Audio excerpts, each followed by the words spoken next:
Damn it. ఏంటిటా కుండబద్దలు కొడతా అత్త. నమస్కారం, కుండబద్దల ప్రేక్షకులకి స్వాగతం. నేను గౌతమ్ కాటా. ఈ వీడియోలో నేను మీతో మాట్లాడాలనుకునే అంశం, బీజేపీ పెద్దలు మాత్రం అదే డబల్ గేము, డబల్ స్టాండర్డ్స్తో ఉంటే ఆర్ఎస్ఎస్లో మాత్రం వైఖరిలో మార్పు కనిపిస్తోంది అని ఢిల్లీ వర్గాల నుంచి వస్తున్న సమాచారం. చంద్రబాబు నాయుడు అరెస్టు మీద బీజేపీ పెద్దలు ఏ స్టాండ్ తోటైతే ఉన్నారో, పెద్దలు అంటే నరేంద్ర మోడీ గారు కానీ అమిత్ షా గారు కానీ ఏ స్టాండ్తో అయితే ఉన్నారో అదే స్టాండ్ని కంటిన్యూ చెయ్యాలి అనే ఉద్దేశంలో ఉన్నట్టుగాను, కాకపోతే బీజేపీ పార్టీలో మిగతా నాయకులు ఈ మోడీ అమిత్ షాలు ఈ ఇద్దరిని వదిలేస్తే మిగతా వాళ్ళు, నితిన్ గడ్కరీ లాంటి వాళ్ళు, మిగతా ముఖ్య నాయకులు వీళ్ళంతా చంద్రబాబు పట్ల కొంచెం పాజిటివ్ ధోరణితో ఉన్నట్టుగాను, వాళ్ళు ఆర్ఎస్ఎస్ పెద్దలతోటి ఇదే విషయం చర్చిస్తున్నట్టుగా తెలుస్తూ ఉంటే, జగన్మోహన్ రెడ్డి గారు మాత్రం ఈ ఇద్దరిని నమ్ముకున్నారు. కానీ మోడీ అమిత్ షాలు మాత్రం జగన్మోహన్ రెడ్డి గారి నమ్మకాన్ని ఏమాత్రం వమ్ము చేయకుండా ఆయనకి సహాయ సహకారాలు అందించటమే మన లక్ష్యం అన్నట్టుగా వాళ్ళ ఆలోచన ధోరణి ఉంది. వాళ్ళలో ఏమాత్రం మార్పు కనిపించటం లేదు అనేది బయటకు వస్తున్న సమాచారం. అయితే మొన్ననే లోకేష్ వెళ్ళి అమిత్ షాని కలిసి వచ్చాడు. అది మనందరం ఆ ఫోటోలు పేపర్లో చూసాం, మీడియాలో కూడా చూసాం. ఒక పక్కన తెలంగాణ అధ్యక్షుడు కిషన్ రెడ్డి గారు, మరో పక్కన ఆంధ్రప్రదేశ్ రాష్ట్ర అధ్యక్షురాలు పురంధరేశ్వరి గారు, వీళ్ళిద్దరిని కూర్చోబెట్టుకొని అమిత్ షా గారు లోకేష్ తోటి మాట్లాడారు. బీజేపీ పెద్దల వైఖరిలో మార్పు వచ్చింది. నరేంద్ర మోడీ గారు చంద్రబాబు నాయుడు ఆరోగ్యం గురించి ఫోన్ చేసి కనుక్కున్నారు. ఇలాంటి వార్తలన్నీ బయటకు వచ్చిన తరుణంలో చాలామంది బీజేపీ పెద్దల్లో వైఖరిలో మార్పు వచ్చింది, చంద్రబాబు నాయుడుకి ఒక ఎంత పాజిటివ్గా మారే అవకాశాలు కనిపిస్తూ ఉన్నాయని ఆశిస్తూ ఉంటే, ఇక కొండ బద్దలు కొట్టినట్టు తేలిపోయిన అంశం ఏమిటాయా అంటే, బీజేపీ పెద్దల్లో ఏమాత్రం మార్పు రాలేదు. వాళ్ళు ఇంతకుముందు ఏ స్టాండ్ తోటైతే ఉన్నారో అదే స్టాండ్తో ఉన్నారు. జగన్మోహన్ రెడ్డి గారితోటే వాళ్ళ ప్రయాణం. అంటే ఇప్పటి వరకు డైరెక్ట్గా పొత్తు లేకపోయినప్పటికీ పొత్తు కంటే ఎక్కువ ఏదో ఉంది వాళ్ళిద్దరి మధ్య. అంత ఉంది కాబట్టే మోడీ అమిత్ షాలు జగన్మోహన్ రెడ్డి గారిని ఇంతలావున కాచి కాపాడుకు వస్తున్నారు. ఆంధ్రప్రదేశ్ రాష్ట్రంలో తిరిగి అధికారంలోకి వైఎస్ఆర్సీపీ పార్టీనే రావాలి, జగన్మోహన్ రెడ్డి మళ్ళీ సీఎం అవ్వాలి అనే ఉద్దేశంతో వాళ్ళు అడుగులు వేస్తూ ఉన్నారనేది మాత్రం సుస్పష్టంగా తేలిపోతున్న అంశం. ఇక చంద్రబాబు నాయుడు అరెస్ట్ విషయానికి వస్తే, ఆయన అరెస్ట్ అయి 40 రోజులు దరిదాపుగా కావస్తూ ఉంటే ఈ విషయం అంతా కోర్టుల్లోనే ఉంది తప్ప ఈ రాజకీయ పార్టీల మధ్య, పైనున్న కేంద్రం కిందున్న రాష్ట్రం వీటి మధ్య కాకుండా కోర్టుల్లోనే ఈ పరిధి ఇంకా అక్కడే ఉంది. కాబట్టి ఈరోజు కూడా వాదనలు కొన్ని నడిచాయి. మళ్ళీ రేపటికి వాయిదా పడుతుంది అనే కొన్ని ఊహాగానాలు వినిపిస్తూ ఉన్నాయి. అసలు దసరా సెలవులు అయిపోయే వరకు వాయిదా వేయించాలి అని జగన్మోహన్ రెడ్డి గారు కోరుకుంటున్నట్టు ముకుల్ రోహత్గి గారు దానికోసం ఏమేమి కార్యక్రమాలు ఉన్నాయో అవన్నిటినీ చేయటానికి సిద్ధపడినట్టుగా సమాచారం బయటకు వస్తుంది. దీంతో పాటుగా ఇప్పుడు కొత్త ప్రచారం కూడా ఒకటి నడుస్తూ ఉంది. ఈ బెంచి తోటి ఇక్కడ ఈ కేసు ఇక్కడ తేలేది కాదు, ఇంకా పైనున్న ఈ న్యాయ కోవిదులు వీళ్ళకి ఆ బెంచ్కి వెళ్లాల్సిన అవసరం ఉంది అనే ఊహాగానాలు కూడా ఇప్పుడు సాక్షిలో వస్తూ ఉన్నాయి. వాటన్నిటినీ బేస్ చేసుకొని ముకుల్ రోహత్గి గారు ఏమి గేమ్ ప్లే చేయబోతూ ఉన్నారు, ఇదే అరెస్టుని ఇలాగనే చంద్రబాబు నాయుడిని జైల్లో ఉంచటం కోసం సుప్రీంకోర్టులో వాయిదాల మీద వాయిదాలు కానీ, మరింత దూరం నడపటానికి కానీ ఏం ప్రయత్నాలు ఉన్నాయో అవన్నిటినీ ఆయన చేపడుతూ ఉన్నారు అనేది మాత్రం బయటకు కనిపిస్తూ ఉంటే, ఊహాగానాలు మాత్రం చంద్రబాబు నాయుడికి సుప్రీంకోర్టులో గ్యారంటీగా ఊరట లభిస్తుంది. 17A తప్పకుండా ఈయనకు వర్తిస్తుంది.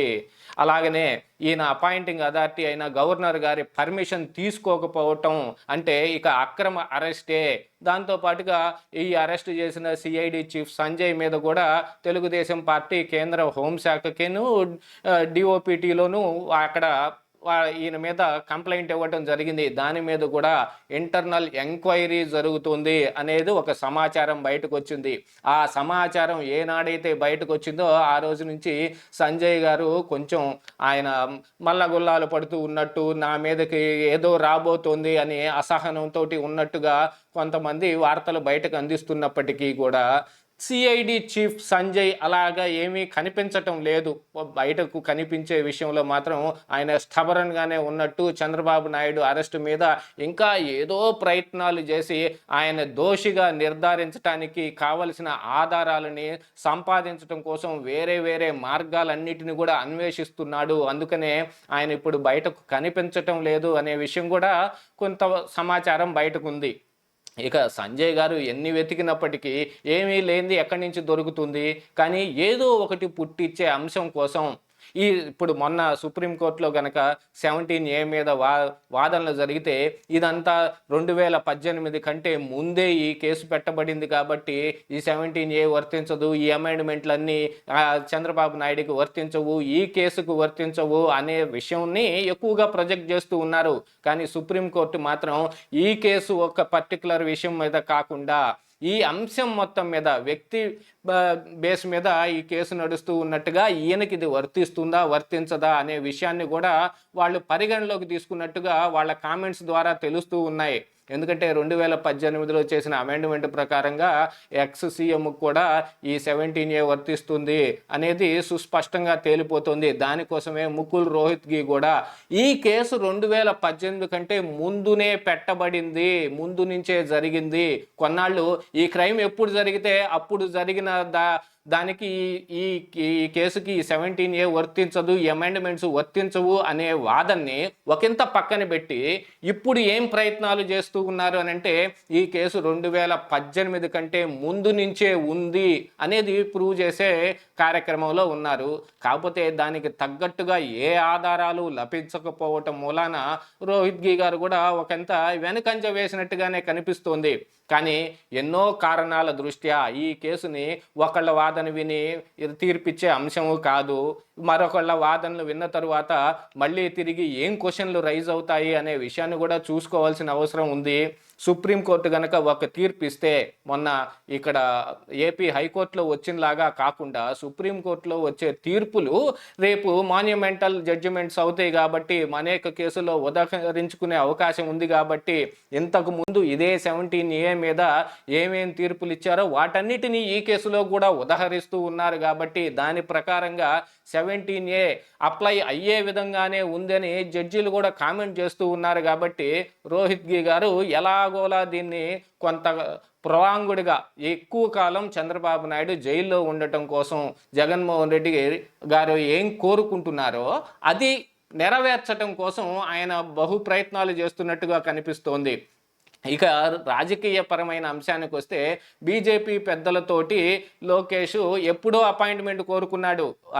చంద్రబాబు నాయుడిని అరెస్ట్ చేసిన మొదటి 2-3 రోజుల్లోనే కోరుకుంటే అది ఆ అపాయింట్మెంట్ ఇవ్వకుండా ఆ తరువాత చాలా పరిణామాలు జరిగి తెలంగాణలోను ఆంధ్రప్రదేశ్ రాష్ట్రంలోనూ చంద్రబాబు నాయుడికి మద్దతుగా ఎంతోమంది ప్రజలు నిలబడటము, ఈ మద్దతునంతా చూసి మనం పొరపడ్డామేమో అనే అంశం మీద వాళ్ళు తిరిగి లోకేష్కి అపాయింట్మెంట్ ఇచ్చారు అనేది కొంత ఊహాగానాలు వినిపిస్తున్నా బీజేపీ పెద్దల్లో మాత్రం ఏమాత్రం మార్పు రాలేదు. ఇలాంటివి ఏమి జరిగినా సరే వాళ్ళు అనుకున్న రీతిగానే వెళ్ళటానికే ప్రయత్నాలు చేస్తూ ఉన్నారు. జగన్మోహన్ రెడ్డి గారికే ఎక్కువ సహాయ సహకారాలు అందించే విధంగా ఉన్నారనేది ఇప్పుడు బయటకు వస్తున్న సమాచారం. వీటన్నిటి ప్రకారంగా చూస్తే బీజేపీ స్టాండ్ ఏమిటి అనేది మనకు కనిపిస్తోంది. కానీ ఈ లోకేష్ భేటీ ఎవరి ద్వారా జరిగింది, ఆర్ఎస్ఎస్ దగ్గర నుంచి ఉన్న సమాచారం ఏమిటి, తెలంగాణ ఆర్ఎస్ఎస్ నాయకులు పైనున్న వాళ్ళకి ఇచ్చిన సమాచారం ఏమిటి, వీటన్నిటి ప్రకారంగా చివరికి ఏం జరుగుతుంది అదైతే చూడాల్సిన అంశం. ఇదే ఈరోజు కుండబద్దలు.